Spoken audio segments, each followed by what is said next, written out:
Welcome, everyone. The most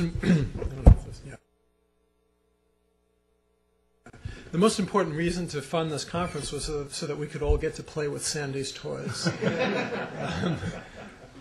So every time I've ever been asked to give welcome to IQSS, I've turned them down every single time except for this one, because I think this is not only a particular emerging field, as David says. I think this is basically the future of the social sciences. I think this is what the social sciences is going to be. It's going to be lots of other fields as well, including Sandy's. But I think that this is really what it's about.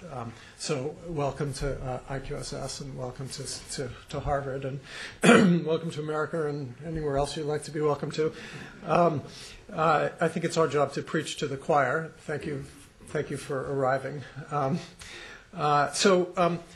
So why is it that I think that this is the future of the social sciences rather than just another neat, new, cool field? When university administrators look at the university, they think of the sciences and the social sciences and the humanities. And, well, we could put the humanities to the side. They ask all the great questions. They were asking all the great questions 2,500 years ago. They are asking the same questions now, and they're going to be asking the same questions 2,500 years from now. It's very important, and they'll keep doing it. If you look to the sciences, that's where all the really cool discoveries get made, right? They cure diseases. They discover how old the universe is. They realize that they need to ask the question how old the universe is. It's absolutely spectacular change. If you look at the social sciences and you ask what they are, and in fact, if you ask the best social scientists what they do, you know what they say? They say, we study this. And if you say, what's the social sciences going to be? They say, we used to study this, and now we're going to study this. And then we're going to study this. And so there's a lot of studying going on, and that's really terrific. But that's not like the sciences, right? And so what's the story here? Well, part of the story is the funding in the sciences is so massively different than the funding in the social sciences that you shouldn't expect us to have accomplished anything.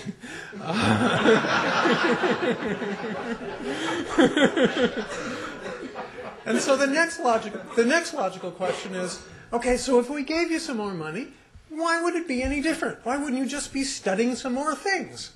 So the answer is data.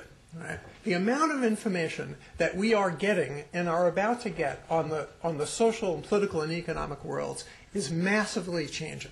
Okay? So for the last 50 years, for the last half century, the information base of the social sciences was primarily three things. It was survey research, it was end-of-year government statistics, and it was one-off in-depth studies of particular places, events, or people.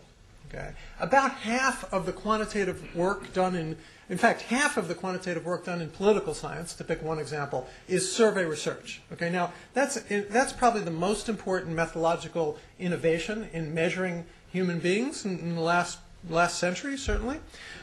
We've learned an incredible amount, but if you think about what it is, it's random selections of isolated people from unknown geographic locations, right? Because we're not usually allowed to know who they are. Their names are stripped before we get them. And we're not usually allowed to know where they are, right? And at best, we can call them up once a year, maybe. You know, from political science, we call them up every time there's an election, right? Usually not the same people, but maybe the same people every 2 years, and we ask them what's going on. Okay. So survey research, end-of-year government statistics, one-off in-depth studies. Okay. So in the next half century, it's perfectly obvious that will continue. We'll still do lots of those things, but we know that there's a few other information sources. At least if we pay attention to what everybody here is doing. There's also a problem with those three sources. So survey research is the scientific foundation for survey research is pretty much crumbling. It's no longer possible to do anything remotely resembling a random sample. I mean, are you going to pay for an hour call on your cell phone when someone has randomly chosen you? It just doesn't happen anymore. And so those things need to be fixed.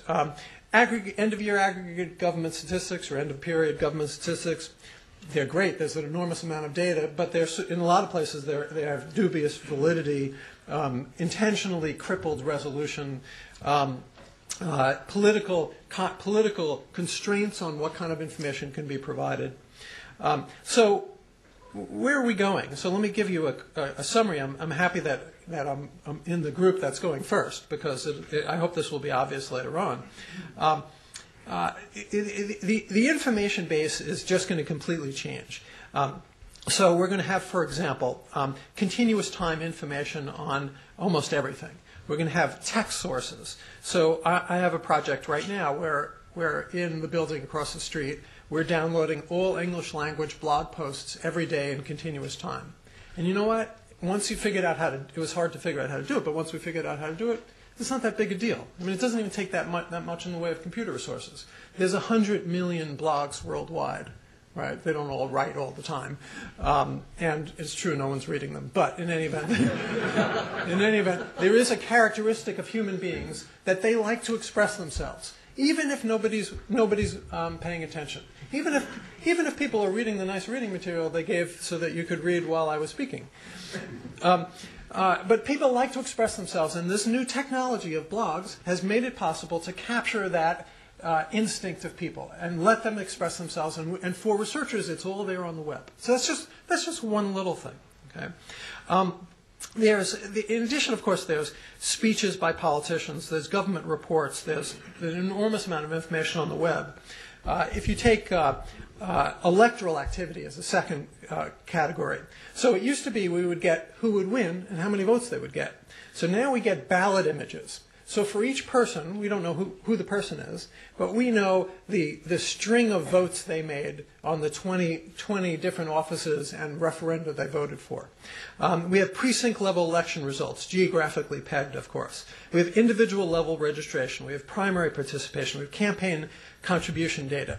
I have a data set where I know every single person in a few states. I know their name, social security number, age, the last 20 elections they voted in, whether they voted in the Democratic or Republican primary. I geocoded their location. I know exactly where they are. I know exactly where the voting booth is. Compare that to calling somebody up and just asking them, to tell us some things. Please, would they please tell us some things if they remember them, right?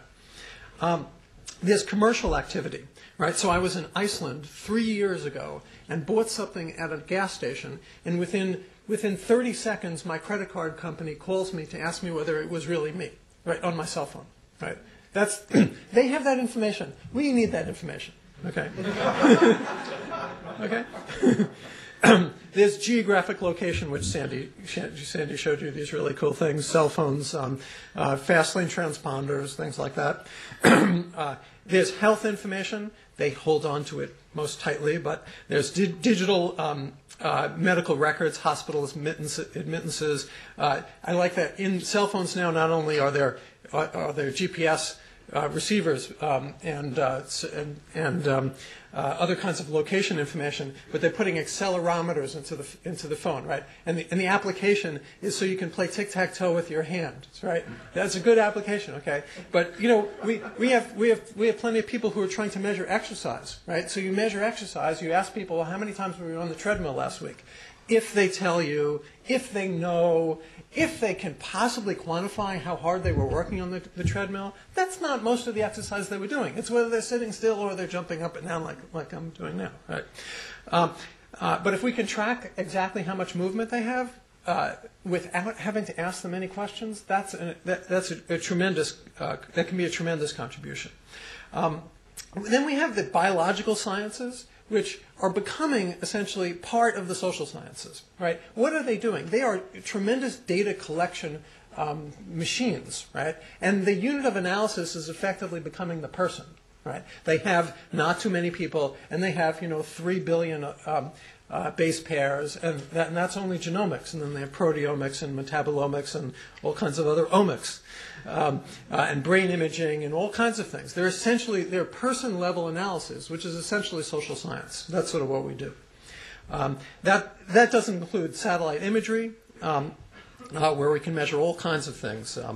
The internet is spawning social networking sites, social bookmarking, comments on blogs, blogs that link to other blogs, virtual worlds. Still half of what we do when we publish articles in the social sciences is survey research, right? That's still, okay. All right, so I noticed the person over to my left who's responsible for Harvard's IRB, so I'll just mention that, that I always check everything in with him. And it's true, anybody that hasn't been briefed by this group, it gets very scared about privacy. And privacy concerns are really important. But you know what? Over in the medical school, they randomly assign you to take a drug that we don't know whether it's going to help or hurt you, or have your chest opened up and do some operation where we also don't know whether it's going to help or hurt you. And they somehow manage to do that. And Dean can help us deal with this. Okay, it's not an easy problem, but it is totally deal withable. So it shouldn't scare you away. And that's just things that we ought to be able to go out and get. But then there's the transformation in society from things that are analog to things that are digital.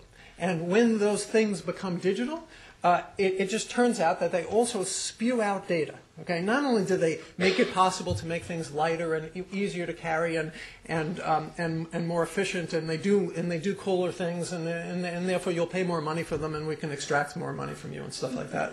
But actually, they also spew out data, and they make it possible for us to get much more information on lots of different things. So that's just another little thing that's happening in the world. Another very interesting thing is that governments are systematizing their records. This is an enormous change in society. So governments, which is, constitute a large fraction of what goes on in the economic world, are taking their bureaucracies and they're moving from paper to electronic records in all kinds of ways. They're putting stuff on the web. They're making things available. They're letting researchers run randomized experiments all over the place. We have a randomized experiment that we're completing. We've completed. In fact, we're sitting in my office writing up the results at the moment. And this is we randomly assigned 500,000 people in Mexico to have health insurance or not, and health insurance, and also hospitals and doctors and pharmaceuticals and preventative care and all kinds of other things. It's the largest randomized health policy experiment, I think, ever. And it never would have been possible without lots of the kinds of things that we're talking about now, and without the realization from government officials that they could actually learn from the kind of stuff that we're doing. So instead of trying to extract, as a political scientist, information from a few thousand people that will randomly call up on a phone and ask about, let's say, political activism, we can and we actually do analyze the tens of millions of people that post information on the internet. There's tons of examples like this. So we have to tackle the privacy issues.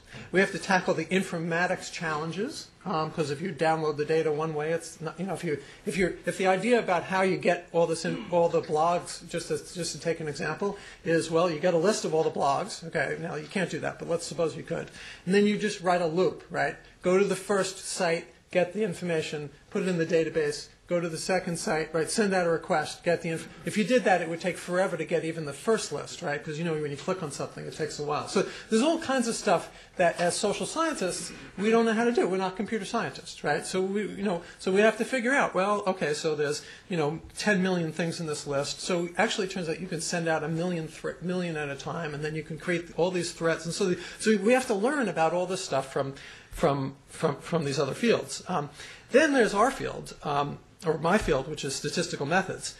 Nobody knows how to analyze data like this. So the blog example I mentioned, we came up with a statistical method of analyzing those data. But tracking people with cell phones, where the database, the unit of analysis is basically a curve on a map, a trace on a map of where you went. There's no statistical methods to analyze anything like that. And that's just one example. All the other examples, I could say basically the same thing about. We know that we can create these methods. We know it is possible, but we have to do it. So there's lots of things to do, and it's perfectly clear that even 10 years, but certainly another half century from now, when we all come back here and hobble in, or float in,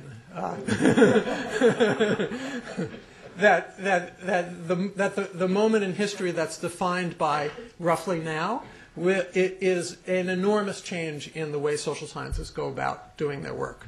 And the change will continue, but it really is this time where we go from random selections of isolated individuals from unknown geographic locations occasionally to continuous time information on people will make it possible to learn far more about society and to eventually start actually solving the major problems that affect the well-being of human populations. So I'd like to hear from Nicholas.